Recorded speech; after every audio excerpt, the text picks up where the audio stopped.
If you're the Dallas Cowboys right now, legitimately, where do you go from here? You can't just cut bait with Dak Prescott. I mean, isn't it crazy to think that it seems like no matter what you do, or regardless how things might go your way, they still end up not going your way? And I think there's no bigger symptom of the entire season than getting a head slap penalty, which, by the way, if old boy hadn't done that, he's unevaded to the kicker and probably creates a block or some sort of problem back there, right? But regardless, you get a penalty. It helps you out. You're 4th and 2. A couple of plays later, you can't convert. And that, to me, is the storyline for their entire football game. 2 fumbles on 1 play, and it ends up going against you. Houston takes it back for a touchdown on the defensive side of the football.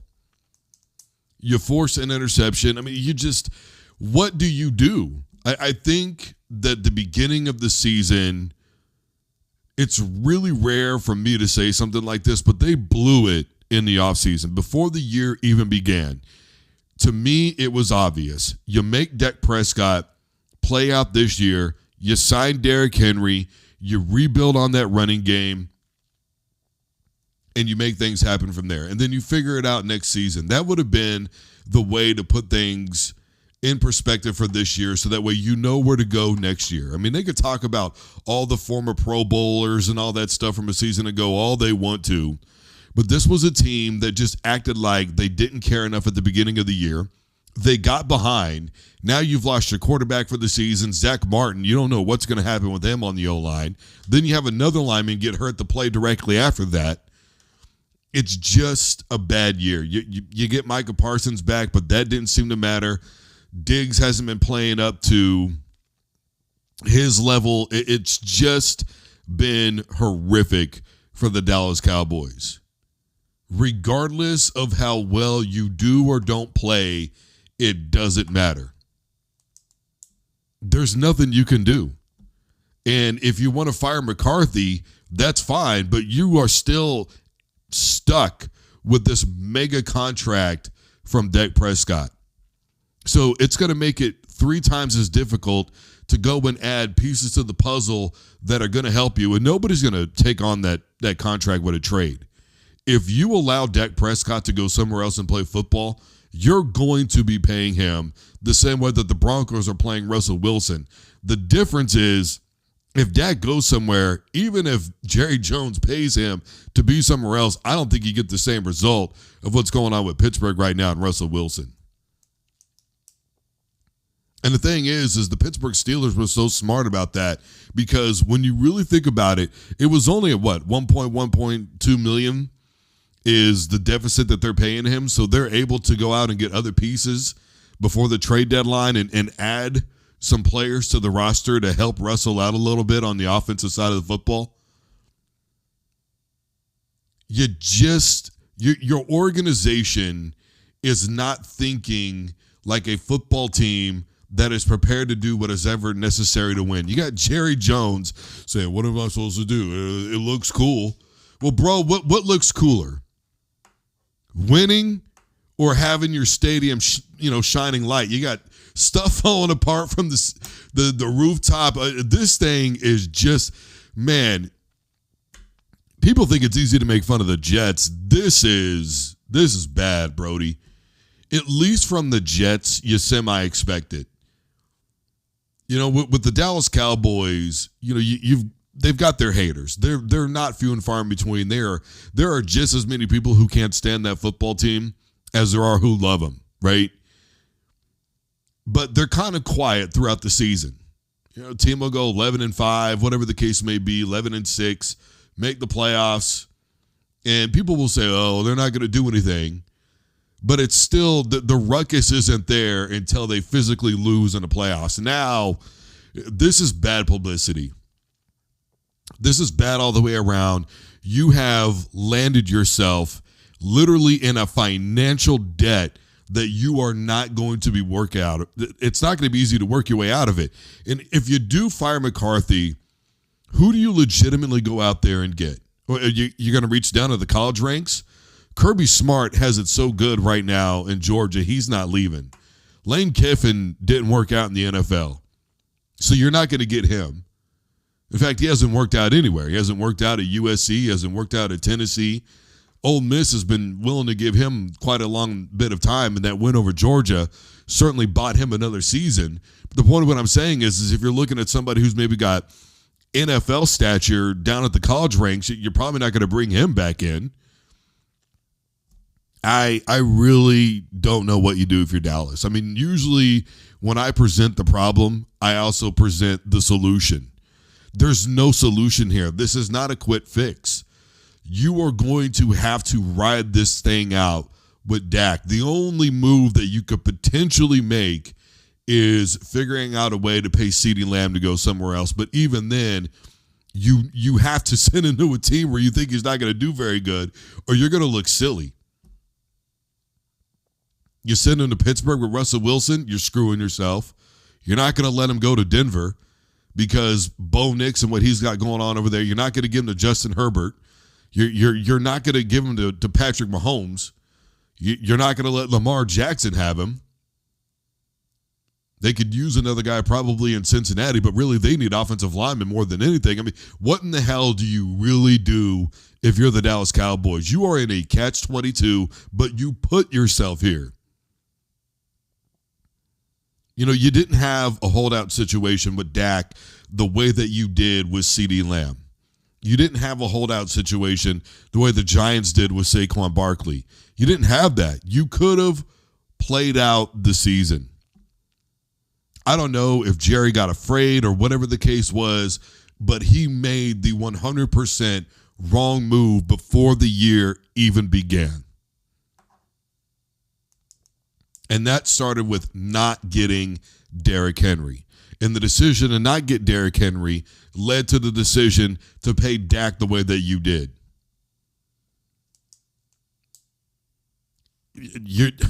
I feel bad for Dallas Cowboy fan right now. It's just, this season is done. And as far as what happened at the end of the football game, look, at least they showed a little bit of fight. But you're 3-7 right now. In order to make the playoffs, you're going to have to win 7 games in a row. You still got Philly. Washington's over there. The Giants, they're not going to do anything. They're getting ready to start Tommy DeVito. That's how desperate they are. Daniel Jones is cooked. This was it. This was his last chance. After last season, that should have been it for him.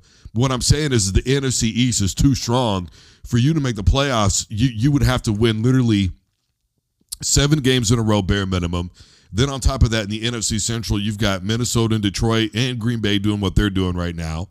In the NFC West, it's still pretty much a toss-up, but you're going to have your automatic in with the division champ over there. In the NFC South, it's not very good, but you're going to have your automatic division champ over there.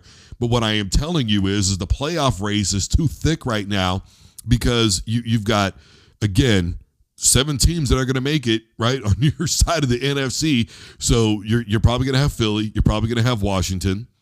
You're probably going to have Minnesota. You're probably going to have Detroit. Things are looking still pretty good for Green Bay.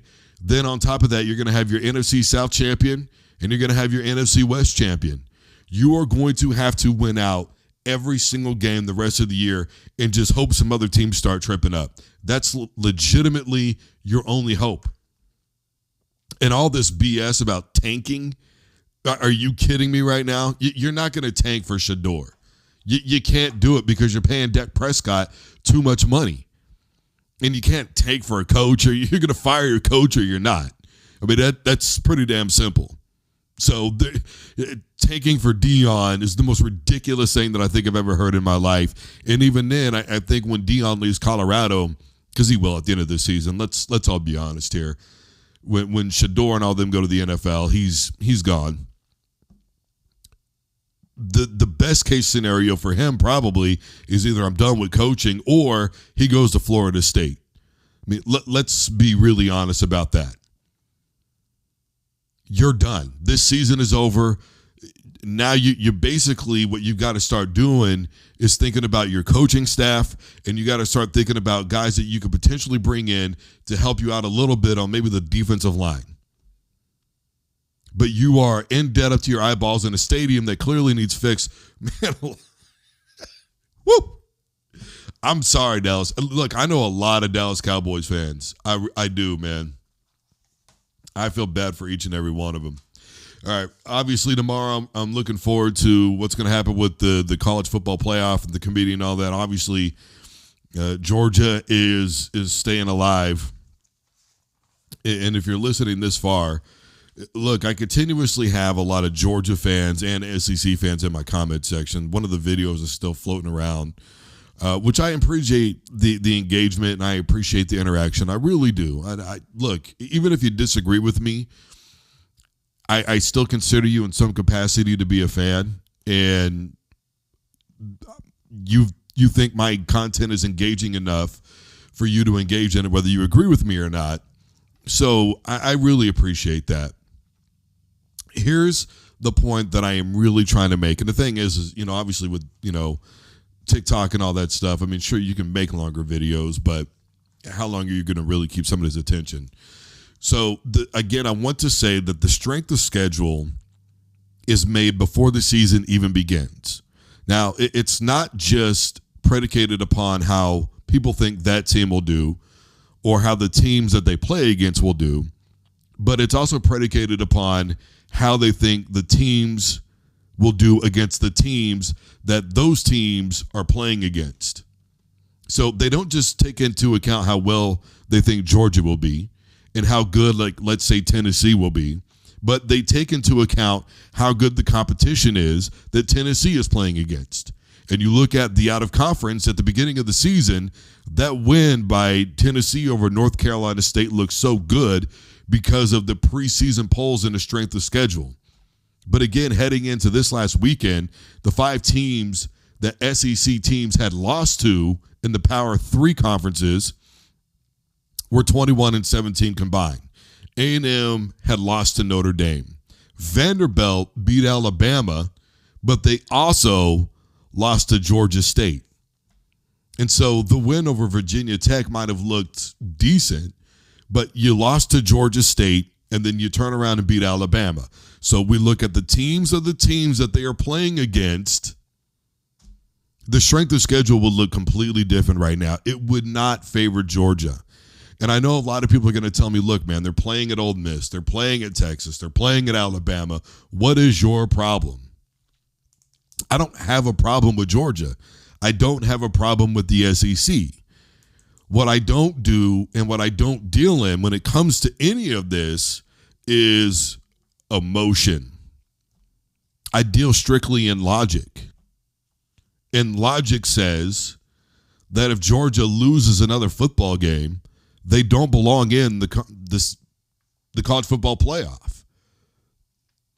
Logic says that if the SEC is the creme de la creme and you can't beat the best of the best before you get there, then you don't belong there. Logic says there are 16 teams in the SEC and only one team has not played an FCS opponent, and that's Texas. Logic says the Big Ten had the most schools, especially of the Power 4, that did not play against an FCS opponent. And 2 of those notable names were Ohio State and Penn State. That's just the way that it is. You can say Indiana hasn't played anybody all you want to. All they can do is play the schedule that's in front of them the same way that Georgia can. But here's the difference. Indiana, on average, has been winning football games by double digits.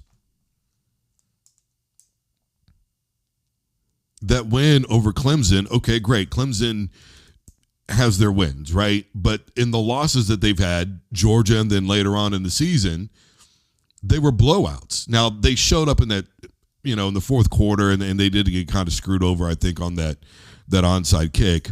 But then you go into the opponents of your opponents. Miami's 9-1. After that, what? North Carolina State? Virginia Tech? And again, simple logic says damn near half of the teams that started out ranked in the preseason are not even ranked right now. In fact, by week 4, a good majority weren't even ranked or already had multiple losses. And going into last weekend, their combined record, or coming out of it, I should say, was, 52-59? Teams like North Carolina State, teams like LSU, teams like OU. I mean, there's two of them right there in the SEC alone.